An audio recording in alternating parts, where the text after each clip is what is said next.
জয় গুরু সবাইকে। মানুষ কার মতো হয়?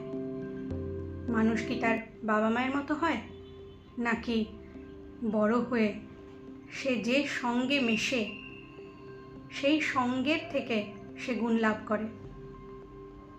ঠাকুর বলছেন, মানুষ বংশানুক্রমে এবং সঙ্গ থেকে কিছু গুণ নিলেও মানুষের প্রধান যে বৈশিষ্ট্যগুলি সেইগুলি আসে তার জন্মান্তরীণ সংস্কার থেকে। জন্মান্তরীণ সংস্কার কি? ঠাকুর বললেন, জন্মান্তরীণ সংস্কার হলো পূর্বজন্মের কর্মের ফল।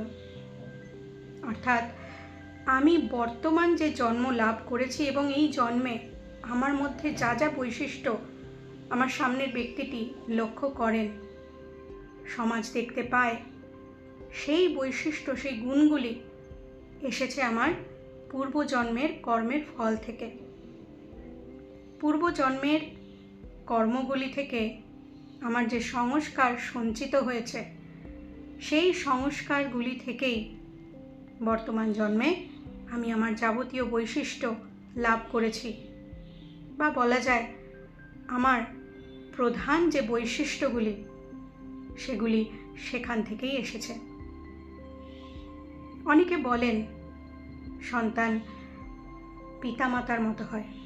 ঠাকুর বলছেন, কোনো সন্তান যদি, কোনো ব্যক্তি যদি তার পিতামাতার মতো হতো, তাহলে একই পিতামাতার কিভাবে দুই সন্তান দুই রকম হয়? একরকম হয় কি? হয় না তো। আবার যদি সঙ্গের কথাও বলা যায়, যে সঙ্গে পড়ে একজন একরকম আর একজন অন্য সঙ্গে পড়ে অন্যরকম, সেক্ষেত্রেও বলতে হয় যে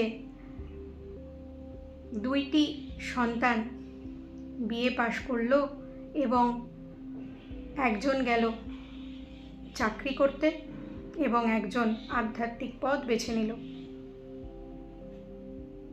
সঙ্গ সবসময় যে প্রতিটি ব্যক্তিকে একই রকম তৈরি করে, একই সঙ্গ প্রতিটি ব্যক্তিকে যে একই রকম তৈরি করে তা কিন্তু নয়। সে প্রমাণ আমরা সকলেই দেখতে পাই। ঠাকুর বলছেন, মানুষ বংশানুক্রমে এবং সঙ্গ থেকে কিছু কিছু গুণ নিলেও তার প্রধান বৈশিষ্ট্যটি জুড়ে থাকে তার জন্মান্তরীণ সংস্কার।